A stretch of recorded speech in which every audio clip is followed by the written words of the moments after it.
ঘুম থেকে উঠে প্রথমে বিছানাটাকে গুছিয়ে নিয়েছিলাম। আসলে এই যে কাজটা যদি সকালবেলা না করা হয় তাহলে এই বিছানা এরকমভাবেই পড়ে থাকে।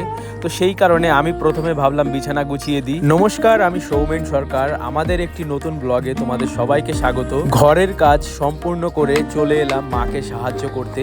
আমাকে এখানে মা কিছু আলু দিয়েছিল, তো সেগুলো আমি কেটে নিচ্ছিলাম একে একে। আসলে আজকে বাবা বাজার থেকে মাছ এনেছে। এই মাছটার নাম কি তোমরা যদি কেউ জেনে থাকো অবশ্যই কমেন্টের মাধ্যমে জানিও। মায়ের মাছ ধোয়া সম্পূর্ণ হলে পরিমাণ মতন হলুদ এবং লবণ মাখিয়ে মাছগুলোকে ভাজার জন্য প্রস্তুত করা হচ্ছে।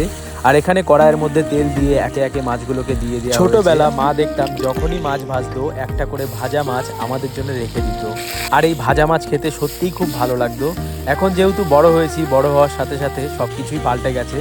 আর এখানে দেখো কথা বলতে বলতে আমাদের রান্না প্রায় অনেকটা কমপ্লিট হয়ে গেছে। তারপরে কেটে রাখা যে আলুগুলো ছিল সেগুলোর মধ্যে পরিমাণ মতন লবণ এবং হলুদ দিয়ে মশলাটা দিয়ে পরিমাণ মতন জল দিয়েছে। জল ফুটে যাওয়ার পরে একে একে মাছগুলো দিয়ে দেওয়া হয়েছে। আর কালারটা দেখো কত সুন্দর হয়েছে। মায়ের হাতের রান্না বলে মা যেরকম ভাবে রান্না করুক না কেন বা যেই রান্নাই করুক না কেন, সত্যি মায়ের হাতের রান্নার কোনো জবাব হয় না। তারপরে আমি স্নান করে আমার খাবারটা নিয়ে নিয়েছিলাম।